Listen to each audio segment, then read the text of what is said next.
Tama nga, kapag nag-decide ka na mag-level up sa buhay mo, sa ayaw at sa gusto mo, aalis ka talaga sa comfort zone mo.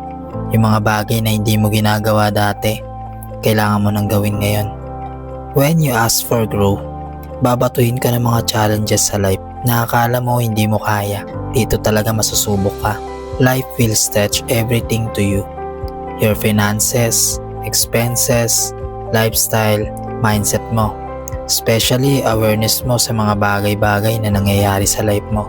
Hindi mo to matatakasan kapag gusto mo ng breakthrough, because the universe will see kung talaga bang deserving ka sa mga bagay na gusto mong makuha. Lahat ay may kapalit. If you ask for success, when you should invest time, effort, passion, and persistence sa ginagawa mo. Kaya kung napanood mo to, accept the challenges na binibigay sa'yo. Embrace it. Naniniwala ako na kapag nalampasan mo yan, worth it lahat ng pagod mo.